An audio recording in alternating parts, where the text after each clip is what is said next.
कल भी हम लोगों ने 3 परीक्षाफल का घोषित किया है। एक लंबित पुराना छोटा सा मामला था, उसका भी परीक्षाफल घोषित किया है। आगे आने वाले समय में भी हम लोग अब बहुत जल्दी जो हमारे लंबित हैं CDPO के, DPRO के, प्रोजेक्ट मैनेजर के और पंचायती राज ऑडिटर का, इन सबों का परीक्षाफल भी हम लोग अगले माह तक निश्चित रूप से घोषित कर देंगे।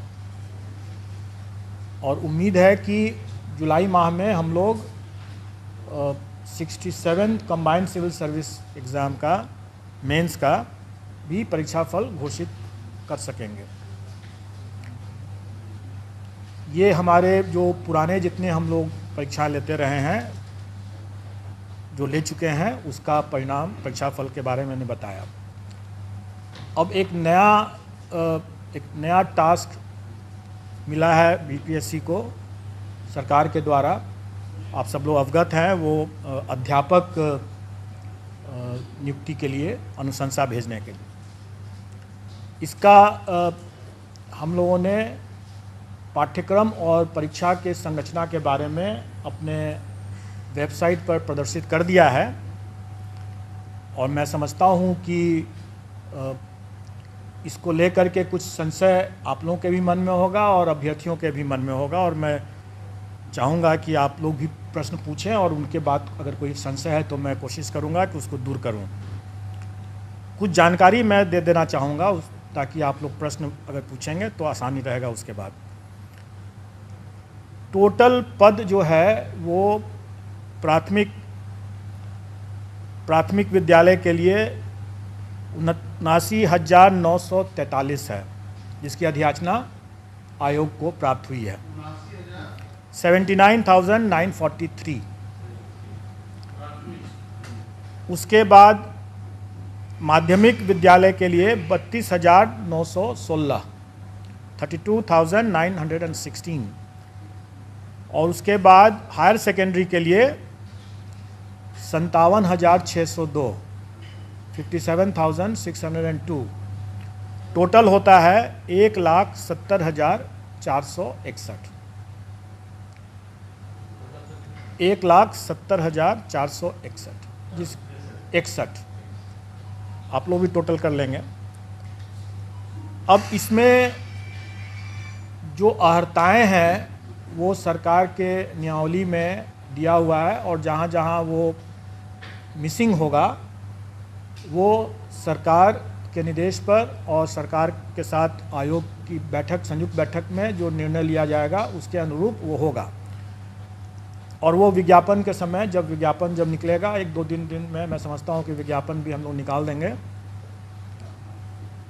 वैसे मैं बता दूँ मोटा मोटी तौर पर कि प्राथमिक विद्यालय के लिए जो न्यूनतम अर्हताएँ होंगी वो inter pass plus CTET plus diploma in elementary education या BEd अगर किया हो तो वो होना चाहिए। माध्यमिक विद्यालय के लिए graduation plus state STET plus BEd, और हायर सेकेंडरी के लिए पोस्ट ग्रेजुएशन होना है और स्टेट और BEd होना है। डिग्री मतलब graduation plus state plus BEd। और इसमें जो नियमावली के हिसाब से ही जो लोग वर्ष 2012 के पूर्व के जो होंगे, जो नियोजित हैं, उनके लिए TET मतलब टीचर्स एलिजिबिलिटी टेस्ट से वो उनको एग्जेम्पशन है। हाँ, तो ये हुआ। उसके अलावा फिर एज रिलैक्सेशन भी है उन लोगों के लिए, वो सारा चीज़ नियमावली में पहले से दिया हुआ है। तो वही चीज़ विज्ञापन में हम लोग रिपीट कर देंगे।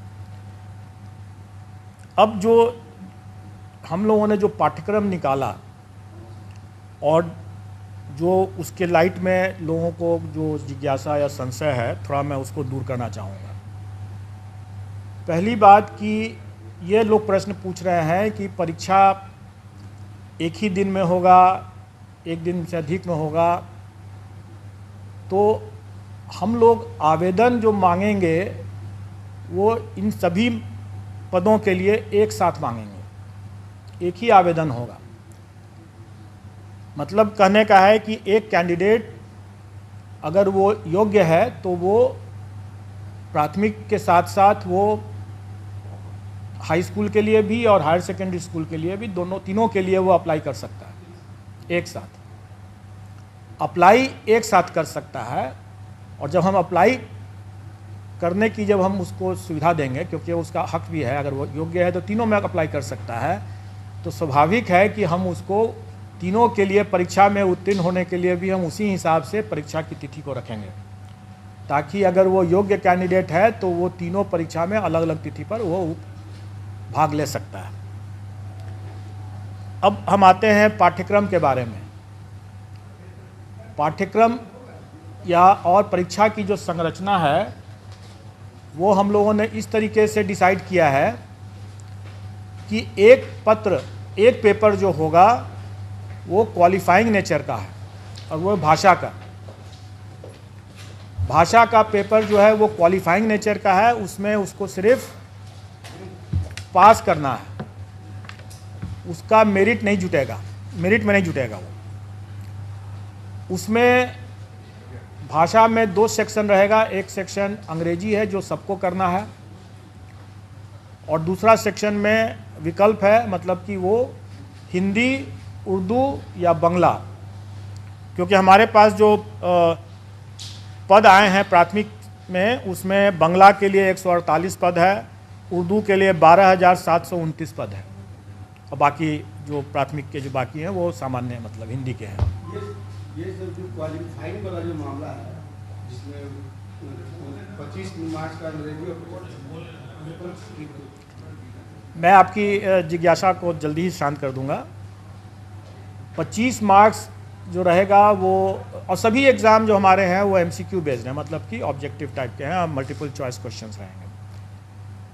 और क्वालिफाइंग नेचर का जो पेपर भाषा का है उसमें अंग्रेजी 25 नंबर के रहेंगे, 25 प्रश्न, और हिंदी या उर्दू बांग्ला जो रहेगा वो 75-75 का रहेगा।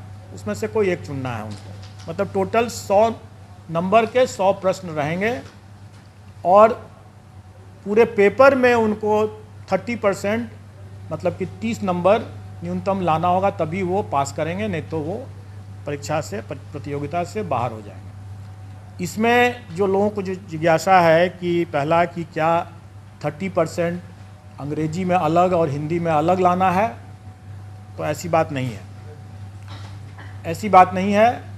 संयुक्त रूप से उनको 30% लाना है, मतलब 30 नंबर लाना है। लेकिन मेरा यह मानना है कि ऐसा नहीं हो सकता है कि कोई शिक्षक हों और वह सड़क पर अगर चल रहे हैं और सड़क पर जो रोड पर जो साइनेजेस रहता है वो अंग्रेजी में भी रहता है, तो उसको न पढ़ सकें, तो वो शिक्षक क्या हुए? जो राह चलते हुए जो रोड के जो साइनेजेस है उसको अंग्रेजी में अगर लिखा हुआ है तो उसको भी न पढ़ सकें, तो क्या वो अच्छी गुणवत्ता के शिक्षक हुए? इसलिए हम लोग प्रश्न के स्तर को हम लोग इस तरह से रखने का कोशिश करेंगे कि हम उनको, अंग्रेजी ज़रूर सरल रहेगा, कठिन नहीं रहेगा। हम मानते हैं कि यहाँ पर हिंदी भाषी प्रदेश है तो अंग्रेजी का प्रश्न कठिन नहीं रहेगा, लेकिन इसका ये मतलब हुआ कि हिंदी का भी प्रश्न सरल नहीं होगा। क्योंकि अगर हिंदी का प्रश्न भी सरल हुआ और अंग्रेजी का प्रश्न भी सरल हुआ तो सब हिंदी ही देख करके निकल जाएंगे। इसलिए थोड़ा हम लोग भी दिमाग लगाएंगे, और मैं चाहूँगा कि अभ्यर्थी भी थोड़ा तो अंग्रेजी भी पढ़ ही लें, ताकि वो शून्य न हो अंग्रेजी उनका, क्योंकि शून्य से अगर फिर वो आगे नहीं बढ़ पाएंगे, राह चलता वो साइनेज भी नहीं पढ़ पाएंगे, तो वो अपने छात्रों को कैसे पढ़ाएंगे। ये रही बात जो हमारे वैकल्पिक जो क्वालिफाइंग नेचर के जो भाषा का जो पत्र है उसके बारे में मैंने बतलाया। इसके बाद अब मेन पेपर होगा। मेन पेपर 150 नंबर का होगा, जिस पर कि मेरिट होगा, और हर स्कूल के कैटेगरी के लिए एक ही मेन पेपर है। जैसे प्राथमिक के लिए सिर्फ एक मेन पेपर है, अगर हम हाई स्कूल के लिए जाते हैं तो उसके लिए भी एक ही मेन पेपर है, और अगर हम इंटर के लिए भी इंटर स्कूल के लिए भी जाते हैं, मतलब सेकेंडरी हायर सेकेंडरी स्कूल के लिए जाते हैं तो उसके लिए भी एक ही मेन पेपर है।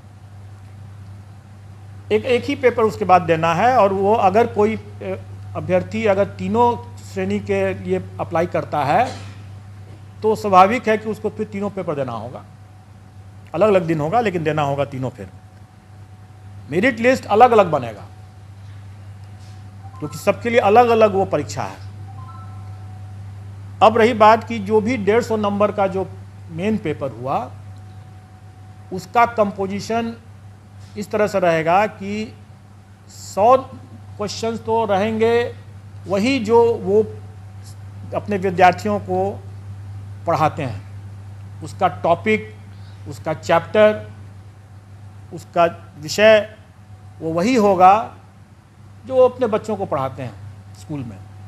इसलिए अगर ये जिज्ञासा है कि उसका हम सिलेबस में विस्तार करके दें तो मेरा ये कहना होगा कि बिहार एग्जामिनेशन बोर्ड का जो सिलेबस है बच्चों के लिए उसी को देख लें, उसी को पढ़ लें, चैप्टर उसी के हिसाब से कंप्लीट कर लें, उनका डिटेल सिलेबस हो जाएगा। अगर मान लें कि अगर कोई फिजिक्स का देखता है या कोई हिंदी का देखता है तो जो अगर कोई इंटर का अगर है वो विषय, तो इंटर में जो पढ़ाई होती है एक फिजिक्स के स्टूडेंट के लिए उसका वही रहेगा, चैप्टर कंटेंट्स वही रहेगा। प्राथमिक विद्यालय में भी अगर जो बच्चों को जो पढ़ाते हैं शिक्षक वो वही रहेगा, कंटेंट वही, चैप्टर्स वही रहेंगे। मतलब सिलेबस का जो विस्तार, डिटेल सिलेबस की जो लोग मांग कर रहे हैं वो करना ज़रूरत नहीं है, क्योंकि अगर उसको देखना है तो अपने बिहार एजुकेशन बोर्ड का सिलेबस बच्चों का उठा कर देख लें और उसी की पढ़ाई कर लें।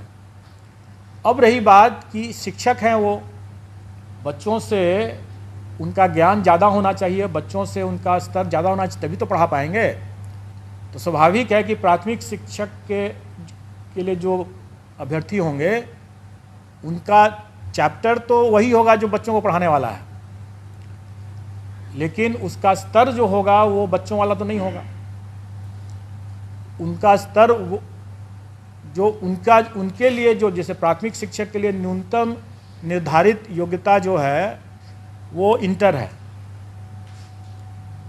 तो उसी के आलोक में प्रश्न पत्र का स्तर होगा। चैप्टर तो वही हुआ जो प्राथमिक विद्यालय में जो पढ़ाते हैं, लेकिन उसका जो स्तर जो होगा वो उनके जो न्यूनतम निर्धारित योग्यता मतलब इंटर जैसे है, तो उसी को ध्यान में रख करके होगा कि इंटर पास एक अभ्यर्थी स्कूल प्राथमिक विद्यालय के बच्चों को पढ़ाएंगे तो उनको क्या ज्ञान होना चाहिए, जो भी विषय वो पढ़ाएंगे उसके लिए उनका क्या ज्ञान होना चाहिए, क्या स्तर होना चाहिए, वो उसी के आलोक में रहेगा। और उसी तरीके से अगर मान लीजिए अगर +2 का अगर कोई शिक्षक है अभ्यर्थी, तो स्वाभाविक है कि वो +2 के विद्यार्थियों को पढ़ाने के लिए उसका स्तर तो उससे ऊंचा का होना है, तो फिर +2 के शिक्षक के न्यूनतम अर्हता है जो है वो पोस्ट ग्रेजुएशन का है। तो पोस्ट ग्रेजुएशन का है तो हम लोग उसी के आलोक में कि वो इंटर के बच्चों को पढ़ाने वाले पोस्ट ग्रेजुएट अभ्यर्थी हैं, तो प्रश्नों का स्तर क्या होना है वो उसी के हिसाब से हम लोग तय कर लेंगे। तो अब इसमें इसको लेकर के जो लोगों को कन्फ्यूज़न था कि हमारा क्या रहेगा, पाठ्यक्रम का कैसे मतलब डिटेल क्या रहेगा, तो मैंने बता दिया। अब रही बात कि ये तो 100 नंबर के हुआ, बाकी 50 नंबर के जो रहेंगे वो सामान्य ज्ञान जो है, जनरल साइंस कर लें, जनरल स्टडीज़ कर लें, वो बेसिकली जो पहला जो 100 नंबर का जो हुआ वो उनके नॉलेज का टेस्ट होगा, और बाकी जो 50 नंबर का जो होगा वो उनके इंटेलिजेंस का टेस्ट होगा। मतलब कि उसमें मेंटल एबिलिटी रहेगा वगैरह वगैरह, रीजनिंग रहेगा और इसी तरह के मिलते जुलते चीज़ रहेंगे, जो उनके कुछ हो सकता है कि सामान्य तरह का जो एक किसी भी जागरूक नागरिक को या शिक्षक को थोड़ा बहुत ज्ञान होना चाहिए सामान्य ज्ञान का, तो वो उसी तरह का रहेगा। वो बहुत ऐसा बिल्कुल नहीं रहेगा कि हम कोई जो लोग ये आशंकित हो रहे हैं कि हम एसडीएम बना रहे हैं, ऑफिसर बना रहे हैं, ऐसी बात नहीं है। वो भी लोक सेवक ही होंगे और जो एसडीएम जो हैं वो भी लोक सेवक ही होंगे। और किसी भी एक लोक सेवक को एक जो सामान्य ज्ञान का जो स्तर होना चाहिए, इसका स्तर उतना ज़्यादा नहीं होगा, जो कि स्पष्ट है। लेकिन इसमें 50 नंबर जो रहेंगे वो उनके विषय ज्ञान से हट करके ये उनके सामान्य ज्ञान, जो उनकी बुद्धिमत्ता का जो हम असेस करने का प्रयास करेंगे इसमें। अब रही बात कि इस पूरे मामले में हम लोगों ने इस बात शुरू से ही स्पष्ट कर दिया है कि इसमें तुक्केबाजी को हम प्रश्रय नहीं दे सकते हैं। मेरा ये मानना है कि अगर कोई ऑफिसर अगर है तो वो ऑफिसर, जैसे सिविल सर्विसेज का हम एग्ज़ाम लेते हैं, वो कोई भी विषय पढ़ के आता है लेकिन वो उस विषय का उपयोग नहीं करता है अपने कार्य में। अगर वो मान लें कि फिजिक्स पढ़ के आया तो सीधे वो फिजिक्स का उपयोग थोड़ी कर रहा है अपने कार्य में। लेकिन शिक्षक जो है वो सीधे अपने उस ज्ञान का उपयोग कर रहा है। अगर वो फिजिक्स पढ़ के आया है या हिस्ट्री पढ़ के आया है तो वो उसका उपयोग कर रहा है अपना ज्ञान बांटने में, अपने विद्यार्थियों को पढ़ाने में। वो अपने ज्ञान के मामले में तुक्केबाजी अगर करते हैं तो ज़्यादा खतरनाक होगा। वो बच्चों के लिए भविष्य से खिलवाड़ वाली बात होगी। इसलिए हम उनको तुक्केबाजी पर अंकुश शुरू से ही लगाएंगे और इसलिए हम इसमें नेगेटिव मार्किंग रखेंगे। लेकिन अभ्यर्थियों को उससे घबराना नहीं चाहिए, क्योंकि आफ्टर ऑल जो वो पढ़ाएंगे बच्चों, जो उनका अपना खुद का विषय है, जिस पर उन्होंने पढ़ाई किया है और जिस पर वो आगे काम कर रहे होंगे या काम करेंगे, उसका तो उनको ज्ञान होना ही है, नहीं तो वो अपना पढ़ाएंगे कैसे। इसलिए वो, चूँकि उनका ज्ञान भी है, उसका अनुभव भी है, इसलिए उनको कोई उसमें तुक्का लगाने की ज़रूरत नहीं होगी उनको।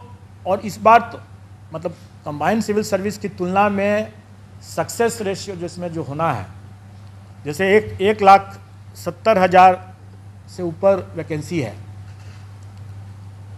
अगर अभ्यर्थियों की संख्या हम माने कि 6-7 लाख अगर होंगे तो आप अनुपात देख लें कि सक्सेस का अनुपात काफ़ी बेहतर है कंपेयर टू जो कंबाइंड सिविल सर्विसेज एग्ज़ाम, जिसमें कि काफ़ी मारामारी रहता है। तो इसमें उतना घबराने की ज़रूरत नहीं है। प्रश्न का स्तर जो होगा वो कठिन नहीं होगा, लेकिन डेफिनेटली वो एक तरह से बहुत हल्का भी नहीं होगा। वो उनके जो काम जो करेंगे, जो पढ़ाएंगे, उसको उसके ही आलोक में उसका स्तर होगा।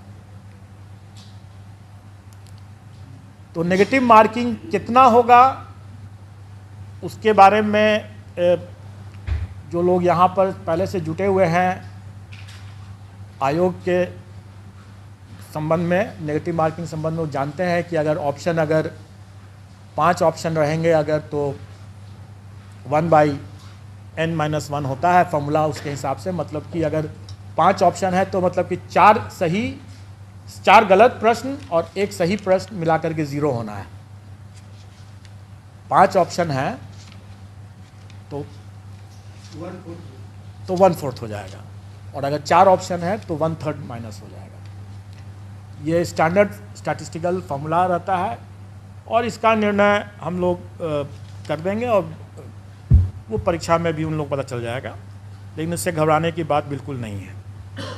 और हम लोग अभ्यर्थियों को पर्याप्त समय भी देंगे पढ़ाई करने के लिए, तैयारी करने के लिए। इसलिए इसमें घबराने वाली बात तो बिल्कुल नहीं है। और अनुपात, जो सक्सेस का अनुपात इतना बेहतर है, मैं समझता हूँ कि जो अगर थोड़े से भी जो लोग पढ़ा रहे होंगे, ठीक से पढ़ा रहे होंगे, तो उनके लिए कोई दिक्कत नहीं होनी चाहिए, आ जाएंगे इसमें।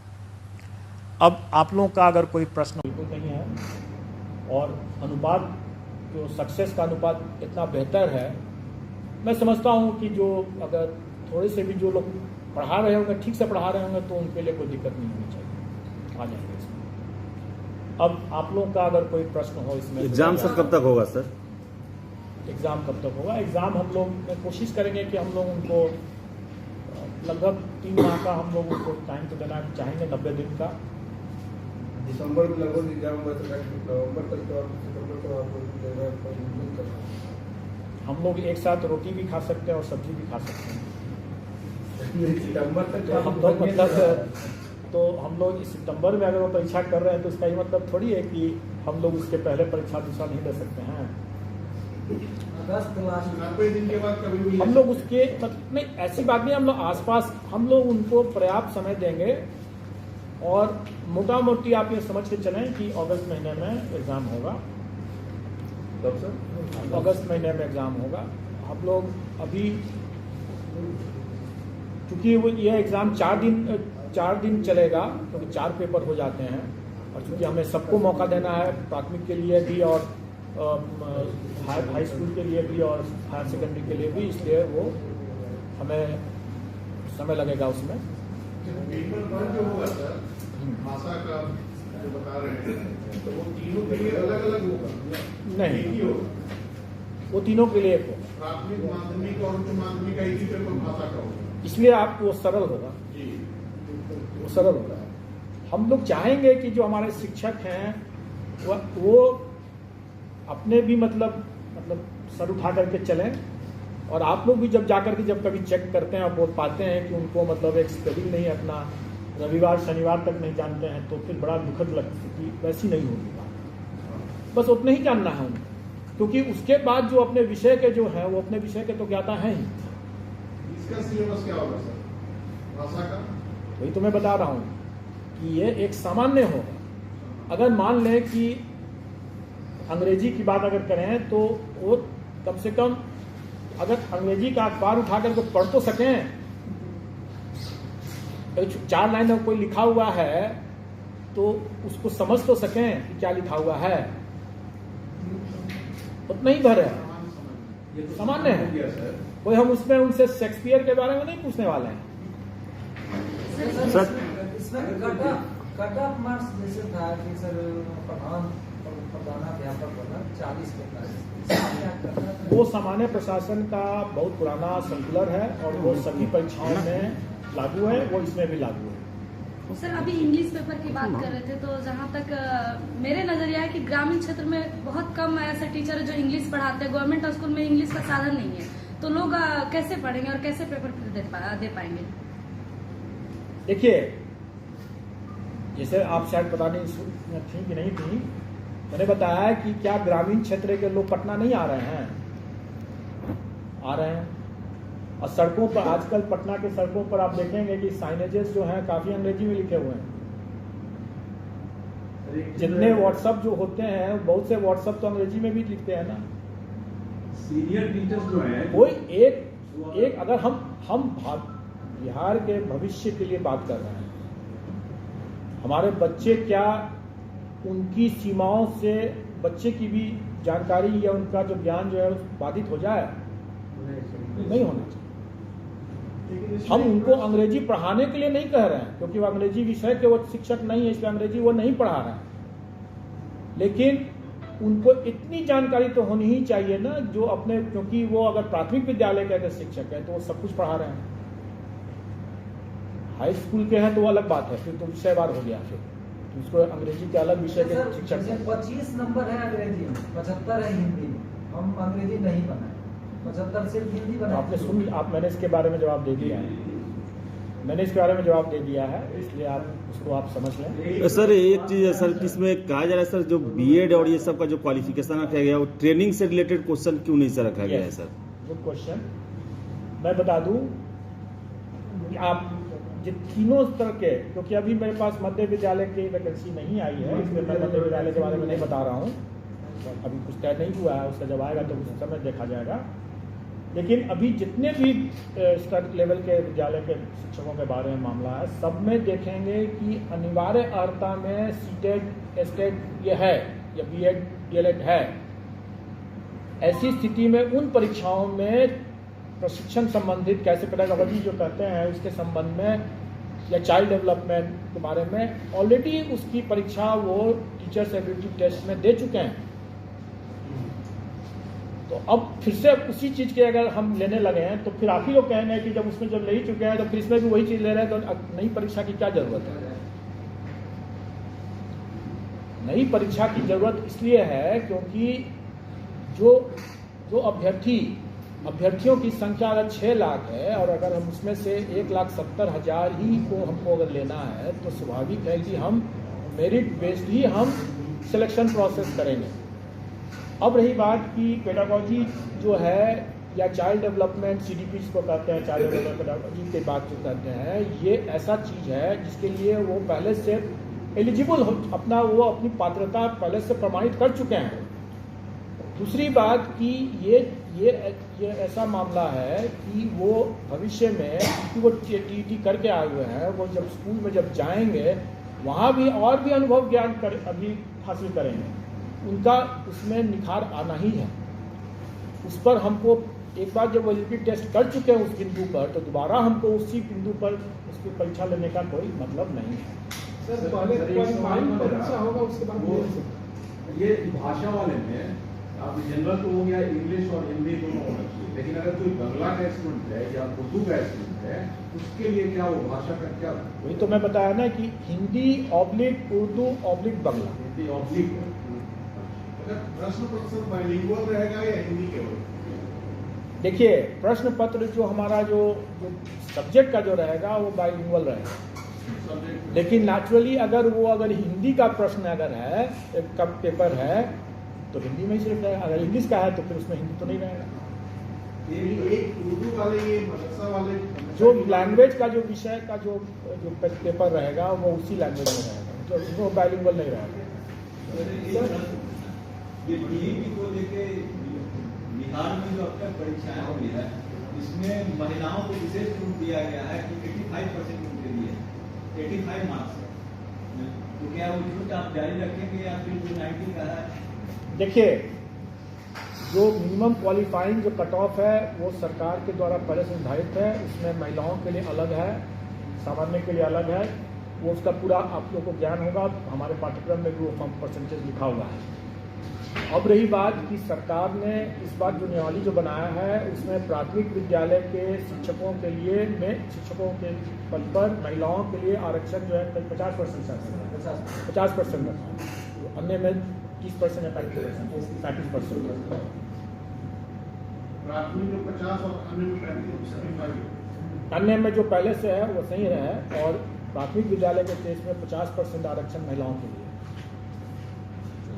सर ये जो एग्जाम दो एग्जाम होंगे तो क्वालिफाइंग एग्जाम पहले होंगे उसके बाद मेंस होंगे या इससे कोई फर्क नहीं पड़ता है, क्योंकि हमारे जो भी एग्जाम है MCQ बेस्ड हैं और इसका इवैल्यूएशन हमारे कंप्यूटर से ही होंगे, क्योंकि हम हमेशा करते आ रहे हैं। जो लोग आयोग के पास आते रहते हैं या आयोग की पद्धति से वाकिफ़ हैं वो जानते होंगे। मैं 1-2 बातें और बता देना चाहूँगा जो लोग नहीं वाकिफ़ होंगे उनके लिए। पहली बात कि ये MCQ बेस्ड होगा तो इसमें हम सारा का सारा जो है कंप्यूटर से ही हम इवैल्यूएशन करते हैं, और हम लोगों ने एक नई परिपाटी बनाया है कि जो हमारे आंसर की जो निकलते हैं वो हम पहले से प्रदर्शित कर देते हैं, और उस पर जिसको आपत्ति करनी है तो आपत्ति भी करते हैं 1 बार 2 बार, तो वो इसमें रहेगा।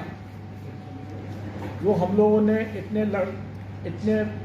दरमियान में जो अनुभव हासिल किया है इस तरह की परीक्षाओं को लेने में और जो सुधार किया है उसका लाभ शिक्षक अभ्यर्थियों को भी होने वाला है।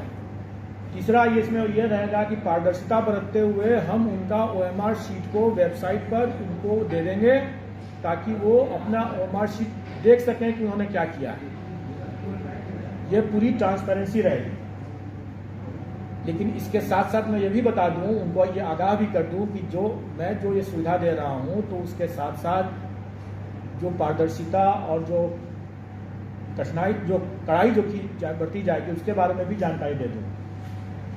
हम लोग अपना प्रश्न पत्र जो है वो सीधे एग्जामिनेशन सेंटर में अभ्यर्थियों के सामने खोलेंगे, वो कहीं किसी सेंटर सुपरिटेंडेंट के चैम्बर में नहीं खुलेगा। वो पहुंचेगा, और जो लोग यहाँ से पहले से आते रहे हैं वो तो वाकिफ़ हैं, जो नहीं आ रहे पहली बार आ रहे होंगे जो उनके लिए मैं बता दूं। और शिक्षक अभ्यर्थी चूँकि के लिए ये पहला अनुभव होगा, क्योंकि बहुत पहले जो इस वर्तमान जनरेशन